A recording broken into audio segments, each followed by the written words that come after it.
Hi, I am Carol Wick, and I'm the founder of Sharity, and I am so excited to be here today to present to all of you this very first national study on the effectiveness of fundraising of domestic violence organizations. And Ari and I are just really excited to be able, for the very first time, to share with you the results of this study.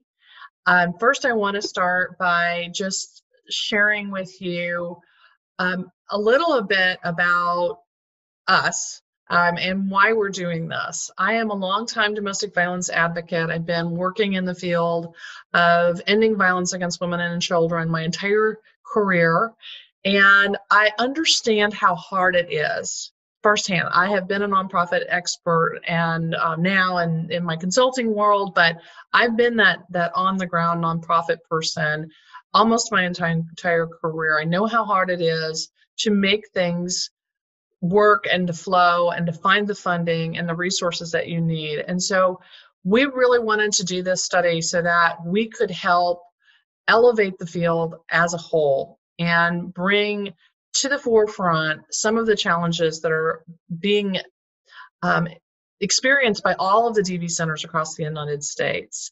And I'm really excited to have Ari with me on our second study together. So Ari, I'm going to let you introduce yourself. Okay, hi, my name is Ariadna Parada, and I'm from El Salvador. So, saludos a mi comunidad latina out there. Carol and I would love to hear where everybody is from as well. I graduated with a degree in international business and religious studies from Rollins College in Florida. And I'm really passionate about, social justice and learning about the data and how data can be so impactful in how we tell the story and how, especially for this study, we get fundraising into like a better perspective, and we are able to increase those donations that we so much want in domestic violence shelters, right? And I'm really excited to be sharing some of the data part of the study with you all. We also want to really extend our thanks because while Sharity funded the entire project, we could not have done this without the support of the National Coalition Against Domestic Violence, and Ruth and Gretchen have been absolutely amazing. But also the team at the YWCA and domesticshelters.org were so great in sending out the survey to their members, their followers, their mailing lists, as well as sharing it on social media, and all of the coalitions out there as well that also participated. We just really want to thank you. We could not have had the kind of response rate that we had without it.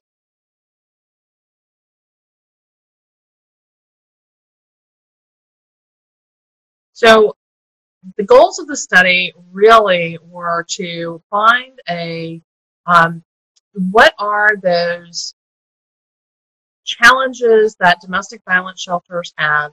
What is it that we need to have in common, and what are the strategies to address those challenges?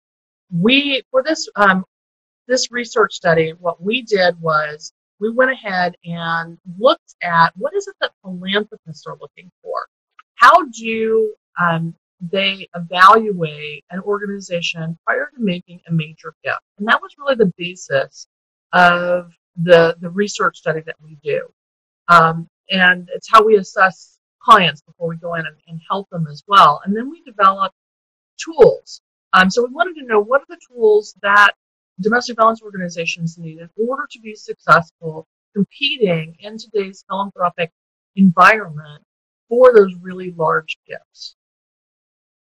So I'm going to talk to you just a little bit about fundraising in general. And if you've been in the domestic violence movement for a while, you know that the modern shelter movement started in the 1970s. And it was really a group of women, most of them survivors themselves, who pulled together whatever resources they could find. Usually it was donating their own time, a donated house someplace that became the first shelter, or they were hiding women in their own homes.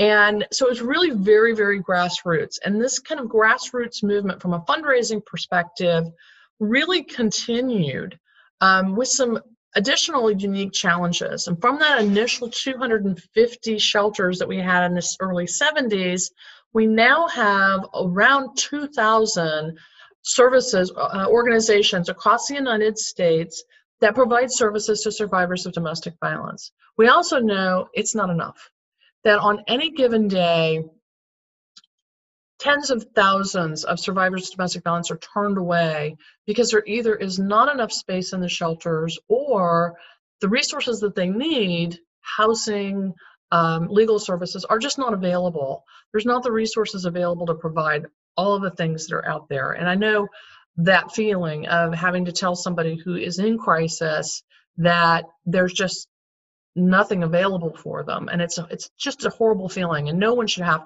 to go through that. But for domestic violence organizations, there are some challenges that are just really unique to DV that is different from other types of nonprofits when we talk about specifically fundraising. One of those is that it's hard to find the data, and philanthropists want to know that data that is available, that it's accurate, and that you're able to show outcomes, measurable outcomes. And the challenge is that most of the data, the definition of domestic violence varies by state. The data is just not available. I know when I work with a lot of clients and we're doing economic analysis, they just don't even have how many 911 calls there were. The law enforcement doesn't track the data. And so it's really, really difficult to be able to talk accurately, especially on a local level, about what's really happening. And then conversely, whether or not the programs that you're implementing are having an immediate effect. During COVID, for instance, we really don't have good data about whether service delivery and demand is up or down, whether homicides are up or down. And sometimes that data lags anywhere from 6 months to a year behind, if it's available at all. So that makes fundraising, believe it or not, much more difficult. Additionally, the actual physical act of fundraising at a domestic violence shelter is more difficult. We all know that it's not safe to be parading donors through your shelter. It's traumatizing to survivors. It's also endangers the lives of the people who are hiding there. You also can't bring those survivors out necessarily and have them speaking at special events, or going out and talking during tours and things like that, because even years later it may not be safe for them to do that. So we have to be creative, and you might have someone who's a really successful fundraiser in another nonprofit. You hire them in, and the traditional methods that they use aren't really going to be as successful at a DV center. So we have to be really, really creative on top of that. And then the other challenge is that the money's just really not there. We're actually working at a deficit. So for those of you that do fundraise and that struggle with that, giving to women and girls lags. In fact, of the $490 billion of philanthropic money that was donated last year, only 1.6% of that went to issues surrounding women and girls. And then when you look at issues around violence against women, it's even worse. It's 0.2%. So of the giant pie of philanthropic giving, the amount of money that is dedicated to violence against women and girls is so small that it makes it even harder for us to compete for money. Now, my question as a researcher approaching this is, why is it 0.2%? Is it because people don't care about violence against women, or is it because as a movement, we've not done a good job of answering the questions that philanthropists are asking, and so the giving lags? And that's what the study is going to be looking into. And with that, I'm going to turn it over to Ari to talk a little bit more about the methodology behind the study. Okay, thank you, Carol. So as we mentioned, for this survey, we had 240 DV survey participants in total. And Carol and I were so excited to produce this because it's the first of its kind um, on the status of fundraising. And we partnered with NCADV and the YWCA to get the survey out to all of the 1,887 DV organizations in the US. And this number is kind of an estimate or more of an assumption because we don't know whether or not some coalitions are being counted. But for this specific study, what we managed to get were 47 states, 2 territories, which included Virgin Islands and Puerto Rico, as well as Canada. And talking a little bit more about the methodology and kind of like what I did around that was I called all the coalitions in the country and asked for their participation in the survey. But because of COVID and just like the impact of what it's created and how it's moved people to working from home, it was really a struggle to kind of communicate with everybody. So that's why we didn't have as much participation as we wanted to. But to talk more about this specific map, and the dark blue is the states that we got most participants from, anywhere from 10 to 15 responses per state. So that includes, of course, California, Florida, Illinois, and North Carolina. So in the next slide, we also wanted to really showcase the location breakdown. It was really an issue that arose when we started sending out the survey that we got responses that were like, please include rural respondents. So this was really something that it was kind of like a demand. So Carol was like, Ari, we have to do the rural and urban breakdown. And it really was very impactful in terms of data. We can see how DV centers have very different resources and very different challenges to fundraising, being urban and also being rural. So we had a 77% response rate for urban, and a 23% response rate for rural. And then we also wanted to showcase if you were a member of a coalition. And for this survey, there was an 83% that said yes and a 17% that said no. And, you know, being a part of a coalition is important because you really get to work alongside a group of survivors as well as a majority of providers in your state that really help you with all of your issues and especially with fundraising. And although there are, you know, some standard guidelines for coalitions, being their size, their capacity, all of their functions also vary significantly by state. And it's also worth noting that in the future, you can kind of study further the relationship between coalitions and state providers. And that goes into also knowing if there's an emergency shelter operating or not. And 70% said that there was an emergency shelter and 30% said no. And it's really important to highlight that emergency shelters are really critical for survivors because they provide a safe space for them in order to safely leave their abuser. But shelters are really costly and they sometimes don't have the capacity to address all of the needs of survivors entering. So for us, it was really important to talk about fundraising and how best to fundraise. And Carol will bring up outputs versus outcomes when checking for data. And I think that is a really critical step into being able to overcome a lot of challenges in fundraising. And with that, talking about challenges, right? This year was a huge challenge, I think, for everybody.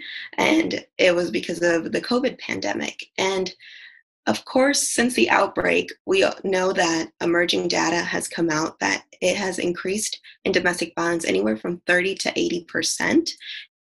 So we really wanted to see how COVID directly impacted domestic violence organizations. And it shows that 90% had to actually cancel fundraising events. And this is really critical because a lot of operating funds really rely on these fundraising events. And then 58% said that they struggled to perform day-to-day operations, especially in terms of social distancing and working from home. And even those that didn't work from home, it was really hard to keep up with the biosecurity guidelines. And then 47% also said that they had to cut back on services. And that's really critical because if you can't provide the services for survivors, then like, what are we doing, right? We really need to like focus on those things, as well as the people that you're using to operate the shelters. And 13% said that they had to lay off staff. So they were working like understaffed as well, which leads to the next slide, which is how COVID directly impacted domestic violence services. And you can see across the board that everything increased in really high amounts. So counseling services increased 58%, hotline calls increased 61%, legal services 47%, and emergency shelter 51%. And this is also showing that the movement is really going towards telehealth or just stuff online. And it's really important that we increase and fund these specific types of technology so that survivors can really get the help they need, because right now a lot of us for many months were staying indoors, quarantining, and that's the safest place for us, right? And like for domestic violence victims, their house is the danger, and they really do need this type of services. And it's really important for us to focus our attention on knowing how to fundraise, being able to really provide the quantity for the demand that is being requested. And then I'll pass that on to Carol to talk about the how COVID impacted the reserves. Right, and thank you, Ari.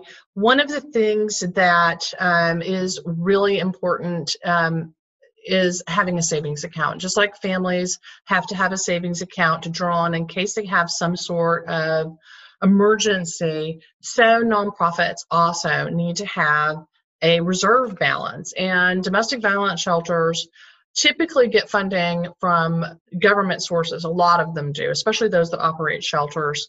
And so the best practice recommendation is for enough reserves to cover at least one payroll. And if you had to calculate for PPP, you understand what that amount is now if you didn't know before. But typically that is a minimum of 3 to 6 months, with the recommendation really being 1 year of reserves. So what we wanted to know was what were your reserves like last year before the pandemic hit? And then are people having to draw down those reserves? And if so, to what extent? And this was, I think, not just, it wasn't surprising necessarily, but it was definitely concerning. And what we found was that, yes, domestic violence programs are in fact having a challenge with reserves. So about a third are in what we would consider a red zone, and that is under 3 months of reserves in the bank, meaning if there was some significant issue, you might end up running out of reserves, not being able to cover cost reimbursement grants, things like that. We had around 35%, like it's a little over a third, in that red zone prior to COVID. We're also now in October, which is the most prolific fundraising month of the year for just about any domestic violence organization. Most everyone's had to go to online if they're having events at all. So we know there's going to probably be further draining of accounts. We're now looking at 50% are now in that red zone. And this is back in September when we finished gathering the data. So really concerned post October, where are people going to be? And you can see that rural centers are even in more trouble. And this tends to be the areas where we have fewer resources to begin with. So if we have challenges with organizations having to shut their doors in the next year. It potentially could be at a higher rate in the rural areas. The most studies are saying 1 in 3 nonprofits will close in the next year permanently. We're seeing here where we could potentially have 50% of domestic violence organizations at risk of closing in the next 12 months. And that is a huge, huge concern that needs a lot of our attention. So we're going to jump right into the assessment and talk about how we looked at fundraising. And this is probably not what you've seen in the past when you look at assessing how successful someone is in fundraising. We looked at 5 components that groups like the Rockefeller Philanthropic Advisors train philanthropists in to look for before they make a major gift.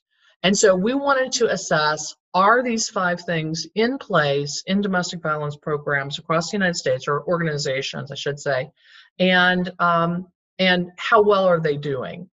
So we looked at, do you have a plan, and not a strategic plan, but a business plan? Is there a budget that matches that? Are you able to show impact? Do you have the right team to pull the plan off? And finally, do you have enough cultivated donors to fund the plan? So that's what we looked at in a nutshell, and we're going to dive into the data. So as I mentioned, the first is, do you have a plan? And I just want to kind of briefly go over what I mean by that, because when we ask, do you have a well-articulated plan that says, if you get a donation, this is what you're going to do with it? So most people think about plans as a strategic plan, which is an internal document that says things like, we want to raise more money, or we want to improve our board, or we want to grow programs, which is all good. Unfortunately, those are not the documents that you typically would take out to a funder and say, if you give us a major investment, here's what we're going to accomplish in 3 years. This is where we will be 3 years from now if you trust us with your money to make this happen. That needs to look a lot more like a pitch deck, like an entrepreneur would pull together to take to a venture capitalist. And if you don't have one of those, you're actually behind the times, because most nonprofits these days don't come to a company like Sharity to ask for a case for support. They ask for a pitch deck. And that's what we provide them, is how are you looking at solving the problem that your mission states that you're there to solve. So why does what you're proposing need to happen now? What's going on that it needs to happen now? How are you the right organization to solve it? And what will happen if you're successful? So we asked, do you have a plan? And this is obviously an issue.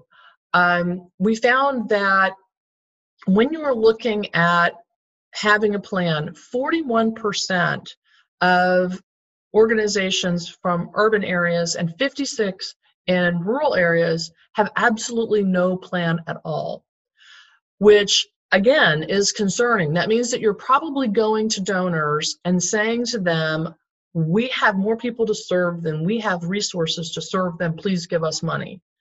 And to philanthropists who are looking to make a major investment, that sounds like, here I have this big black hole, throw some cash into it. And I know that may sound harsh, but how many of you have used that argument when you've gone to someone? Or, and I've been guilty of this myself, please give us money, because if you don't, people will die. And we are dealing with life and death, but what donors want to know is, if I give you money, how are you going to stop the root problem from happening so that there aren't more women and children and men that are going to become victims of domestic violence? So we have to have plans. So it's very clear that nearly 50% of organizations do not have a plan that they can present to a donor. You also have to have a budget. Now we're going to be taking a look at a few different things around finances, but the budget has to actually encompass that plan. So we have to be able to say to that philanthropist, this is what we want to do. Here's what's going to happen as a result. And believe it or not, this is what it's going to cost. And that means projecting a multi-year budget across the length of that plan, so that when they look at that, they say, yeah, this is the right amount of money to pull this off. Most organizations only do year-to-year budgets. If your fiscal year ends June 30th, typically you're going to start developing that budget in April for board approval in May, and then it's going to go into place July 1. And we do this year after year after year. And unfortunately, that does not tell a philanthropist how much it's going to cost to actually make the changes that you want to make and see in your community. So we asked what the budget size was. And interestingly enough, domestic violence organizations are actually larger than the average nonprofit. The average nonprofit in the United States is actually under $500,000. And probably because we have a lot of shelters, 70% of the respondents actually operate a shelter, which is expensive. The vast majority, around 50% or more, were over $1 million in size.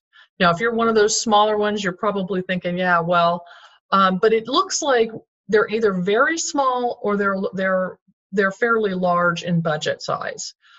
Which, again, when you lay this over what's happening with reserves, it really starts to get a little even more concerning, because that last not having 3 months and you've got a large budget, it's even a little harder to roll those reserves back up.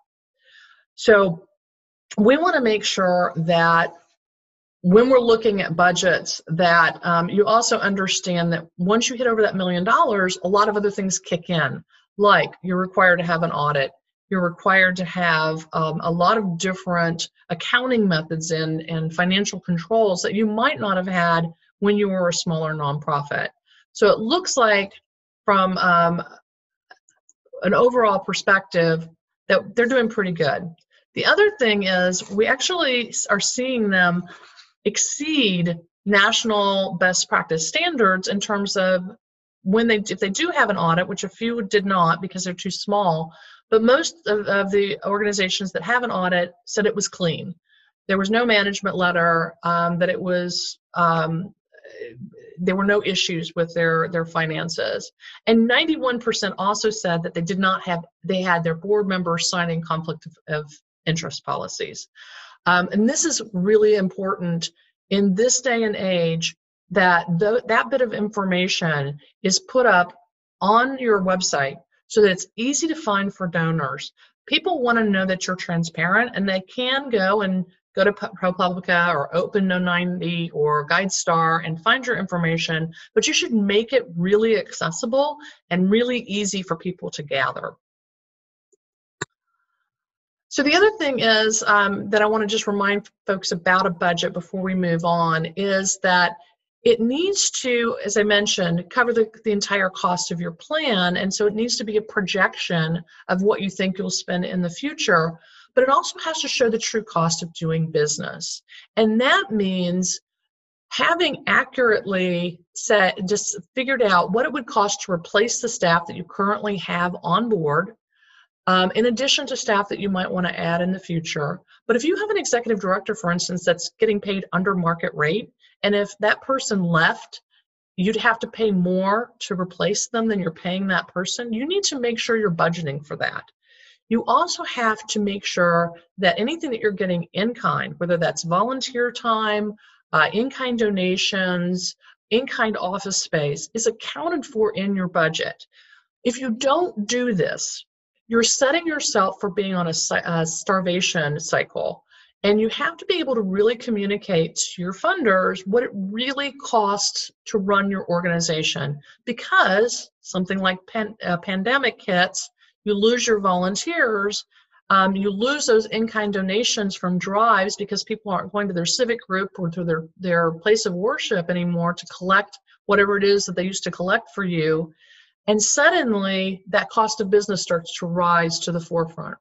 So make sure that you take the time and go through this exercise of doing a multi-year budget, determining what the true cost of business is, and figuring out what the replacement value is of your staff that you currently have.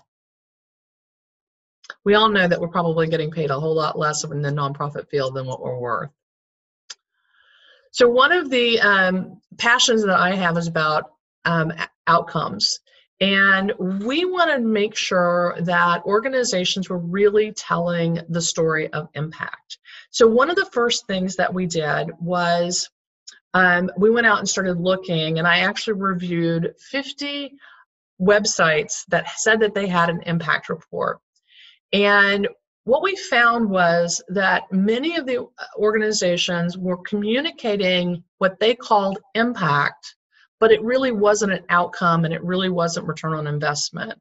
It was inputs or outputs. So I want to take just a second and explain the difference between input, output, outcome, and ROI. So inputs are things that come into your program. Think about it as data, people, resources coming into your organization. So an input might be the number of hotline calls. It might be a number of intakes into your emergency shelter. The output is going to be how many nights that person stayed, how many safety plans were completed because of the hotline calls that were done. A good way to think about inputs and outputs is if you can count them on your fingers, or you can use little hash marks and count them, it's an input or an output. It is not an outcome. An outcome is how that person's life is transformed because you performed those services. Too often, our organizations are saying, we had this many people we sheltered, or this many nights of shelter, or this many safety plans, and this is our outcome. Well, it's not an outcome. And major donors know that, and they're sophisticated, and they have that figured out. So when you say your outputs are outcomes, you're falling short of what they're looking for. So they're looking for things like how many abusers stopped abusing, how many survivors actually were permanently housed. And if we want to take that one step further and talk about return on an investment, that's when we're going to be talking about the dollars saved because that person is now permanently housed and they're not homeless on the street. The dollars saved per injury averted, or the dollars saved by decreasing the stress on the legal system because there's less domestic violence going on. So all of these things are critically important for you to understand as we move forward and start talking about outcomes and outputs. Because when we ask the question, do you use outcomes or outputs, 78%, it was actually around a little over 50%, plus 22% just didn't even know how they counted it at all, but 78% are output focused. Only 22% of the people that surveyed said that they actually reported outcomes. This is a huge problem when we're talking about major donors. When you take a look at nationally what major givers say they want, it's outcomes. Now, this is not unique to nonprofits. 71% of nonprofits say that they struggle with outcomes, but it is an area that has to improve if domestic violence organizations are ever going to be competitive in the philanthropic market. Now, we know that data is hard to find, as we mentioned earlier, and that's going to have to be something that gets addressed, but we have to step back and quit saying that we're talking about impact when we're really not doing that at all. And Ari's going to tell you a little bit about a study that we just did that talks about ROI and impact. Yes, thank you, Carol. So earlier this year, we actually created a survey which is called Estimating the Local Impact of Intimate Partner Violence. And we did this for a shelter in Naples called the Shelter for Abused Women and Children. And the study had a couple components, which was the impact of domestic violence as a crime, and we used the RAND cost of crime calculator.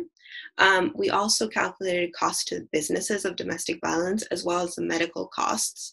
And then we could also determine the social benefit and social cost of the shelter to the Collier County community. And this was really important for us because since we calculated the social benefit and the social cost, we could also calculate the ROI, which was the return on investment. And what we actually found was so crazy to both of us. We were kind of shocked. And we saw that it was for every dollar invested in the shelter, taxpayers would save $4.40. So that ended up being around an upper estimate of a social benefit of $52 million to the Collier County community. And it's really important when we also mention this because it is an outcome, right? And we're not just saying like there were this like 200 people that stayed in the shelter and they were benefited. We actually said, you know, there's $52 million that the taxpayers are like benefiting from, the community is benefiting from, and this is something that we can easily replicate to more shelters. And as Carol said, it is a national dilemma that we need to address because the data has to be out there in order for us to solve this issue. Right. And it is available as a free download on our website. You can just go to charityglobal.com and click on resources and download the case studies. So the last, one of the last two questions that donors ask about is the team. And one of the things that they want to know and they want to feel confident in is do you have the right team to pull off the plan that you're proposing? So once you've got a plan and you've got a budget and you've got some great outcomes, it's not enough. You actually have to be able to tell them, this is who's going to take this plan and execute it. And one of the challenges that we have is that oftentimes we have either a founder or a really well-respected CEO, and donors are concerned. They want to know that if that person leaves for some reason, what's going to happen? Is there a plan in place to replace that person and be able to afford that person and take this plan forward? And I know that when I work with organizations where the founder is in place or the executive director is not taking a full salary, they feel like they're doing the organization a real favor by doing that. But donors will tell me time and time again, until they can afford an executive director, I'm not investing.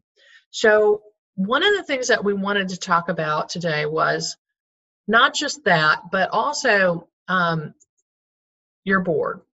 Because the board is a critical component of that team. It's not just your staff, it's not just your executive director and your founder, but it's also your board. And so we asked questions around board engagement.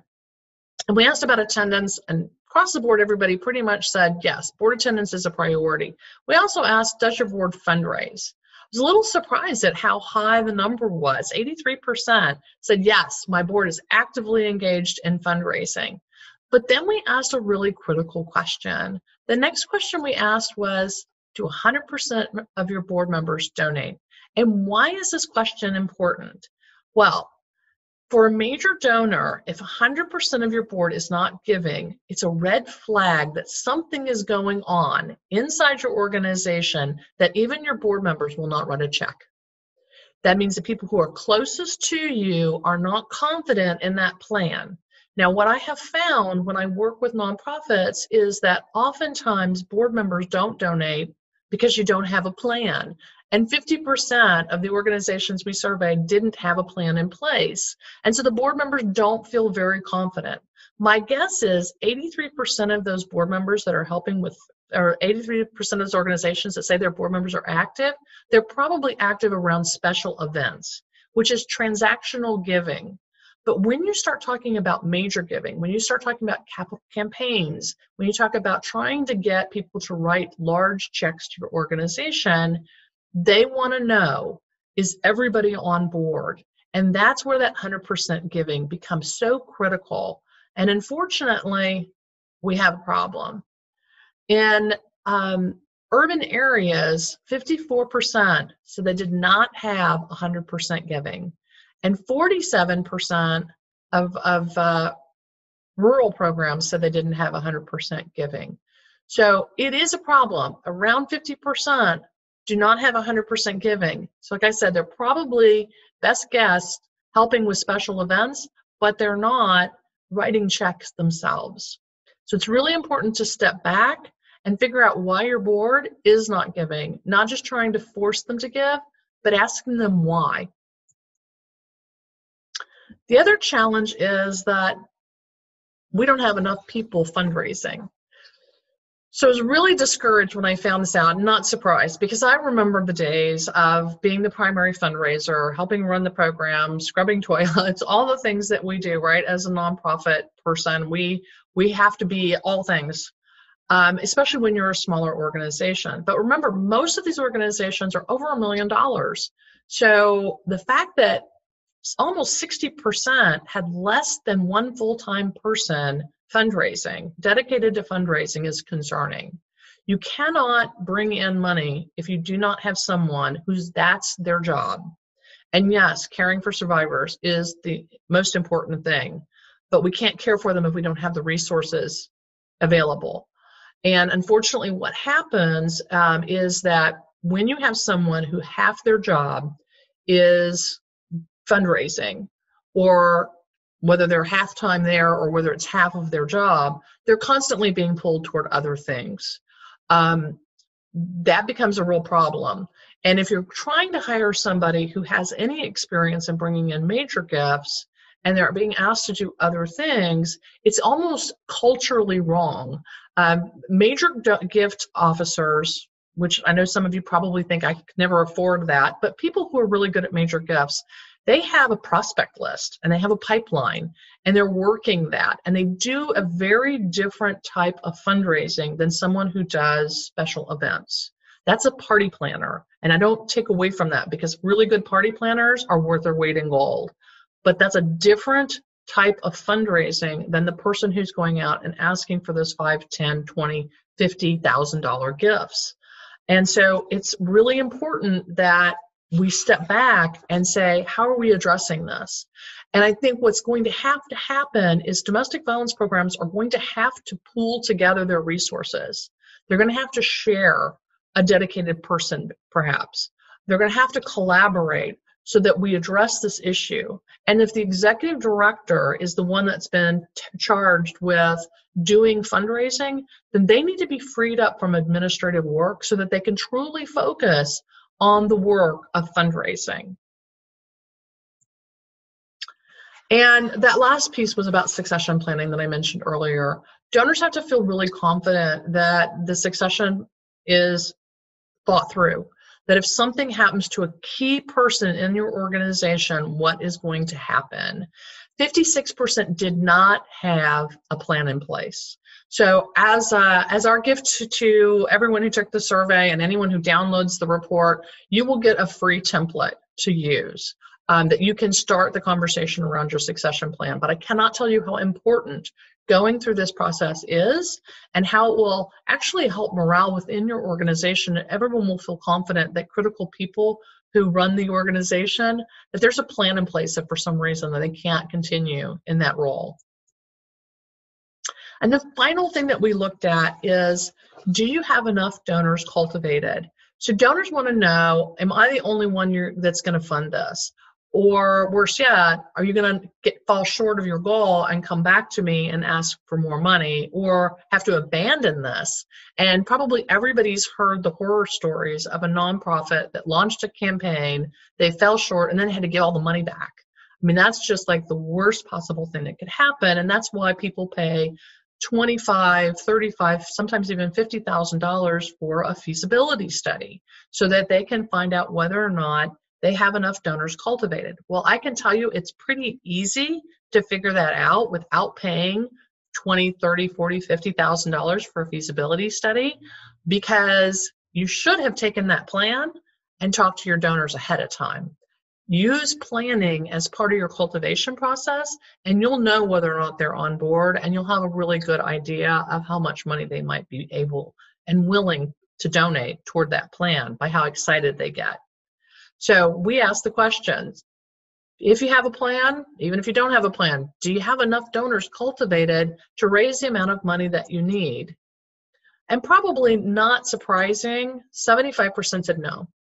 We don't have enough cultivated donors. What might surprise you is that it was 77% of urban programs said that they didn't have enough cultivated donors, and 68% of rural. So why the difference? Our best guess is that there's less competition in the rural area. It's a smaller community. Cultivation happens because everybody knows everybody. Whereas in the urban areas, there's a lot more competition from other nonprofits. There's a lot less opportunity to cultivate those donors and probably a lot less focus on that. But overall, this is a huge problem.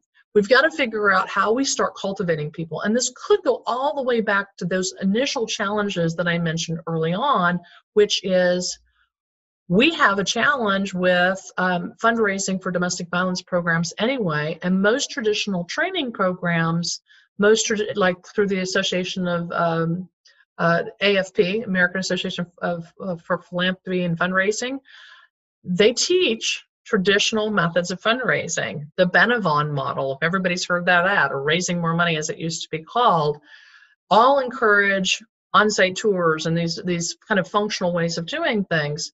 Well, it's really important that we have a strategy around how we're cultivating folks, how we're moving them from in-kind to volunteerism to major giver, and that strategy is active and has a dedicated person doing it. So what are the next steps? So hope you've been adding your questions to the chat box. We're going to be answering those questions here in just a second. But I wanted to really kind of walk you through some of the overall main recommendations that we have.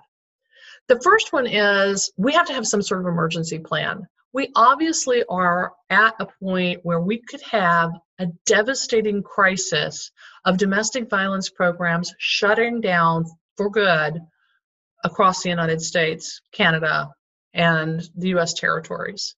This would be devastating. We already know we do not have enough resources. If domestic violence organizations start shutting down at the rate that is we're looking at potentially happening, we can lose so many people who are victims of domestic violence who no longer have a place to turn to. So we need to have some sort of comprehensive national plan that pulls together not just those that are members of coalitions, but all providers, and says we have develop some sort of safety network. This is going to take a much more detailed assessment of what needs are, but it also is going to have some sort of plan in place that when we go to donors to help bolster the plan, we're able to show them how we're going to make sure that these programs are sustainable long-term and what the outcomes are going to be if they invest. We can't just blatantly ask for money and not show them that there'll be a return on their investment. The next is we're going to have to come up with some standardized outcomes. They need to be consistent. We need to take into account that state by state, the definition of domestic violence changes. We need to make sure that they're easily tracked. A lot of organizations don't have sophisticated tracking methods. They also don't have staff that can do a lot of data input. So we need to be able to have a place where it's easy to pull the data down, it's easy to push aggregate data back, and we need to have more clear, open data from law enforcement and from organizations that have indicators around how we're doing and the kind of success that we're having with the programs that we're implementing. Next, we need to have best practice metrics that domestic violence centers are shooting for. Obviously, with 0.2% of all philanthropic giving going to violence against women, we have to be better, smarter, and more transparent than other sectors. And having national best practice standard metrics that are tracked around board giving, around board transparency and conflict of interest, staffing, as well as finances. This all has to be set out there, and everybody needs to be working to achieve it. So we can say as a movement that we are having more of an impact than other areas. We need to be able to do that as a group, not just state by state or just coalition by coalition. It needs to be something that everybody sits down around the table and agrees to. The bottom line is we're at a turning point for the movement. Just like in the 70s when people started opening up shelters and this small handful of women in community after community created this spark that became a movement on the heels of the civil rights movement. Right now, we're at a similar turning point. We need to pull together like never before and solve this problem as a cohesive group rather than trying to do it as individual nonprofits. We know the solution is together, and we are stronger together. So with that, we're hoping to provide training. We're hoping to also provide free tools and templates. We're planning in the coming months to offer up some of these free tools. You can join us on our Facebook page. Look for Sharity on Facebook, and you can join that group. We'll be sharing a lot of opportunities for free training and free templates. You can also check our resources page on the website. But we're encouraging groups, and we're hoping to partner with groups like the Y, like NCADV in the future, to provide more free training so that you have these tools readily available that you can use so you don't have to reinvent the wheel. And with that, we're going to open this up to questions. We really want to thank you so much today for your time, and Ari and I are available for any questions that you have. Yeah, shoot them over. Thank you so much for having us.